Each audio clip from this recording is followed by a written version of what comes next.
To be seen, Deji Badmos, CGTN, Lagos, Nigeria. Now, South Africa currently has 11 special economic zones scattered around the country.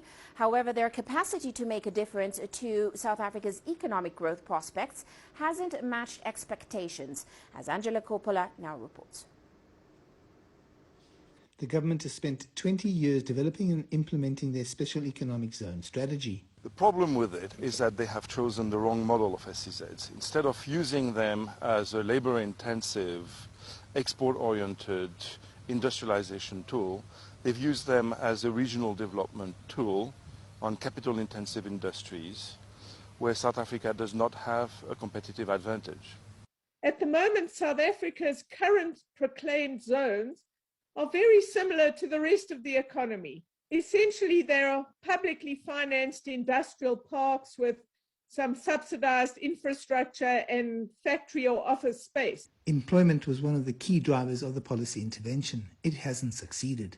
It's estimated that no more than 10,000 people are employed in those 11 zones. The proposal by the Centre for Development and Enterprise, the CDE, aims to change that. The focus that the government of South Africa should have is labor-intensive industries with minimum amount of capital investment by government in, very expensive, sophisticated zones. It doesn't make sense. What is needed is to give massive amount of jobs to people who don't have jobs. And in essence, the CDE proposal is that. The proposal calls for an experiment, focused attention on one special economic zone, and that's the Kruger zone in the Eastern Cape.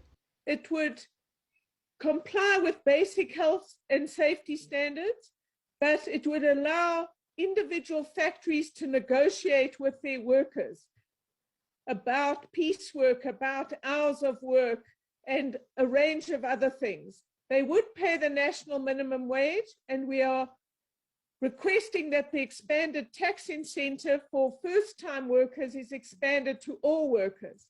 All products coming out of the zone would be for export only. What the city is proposing is to make sure that these industries that would locate in what are effectively export processing zones of the old type do not compete with the domestic market, local economy. It's common cause that the special economic zone policy of government hasn't worked. It's now time for a new plan, and it's got to be enacted quickly.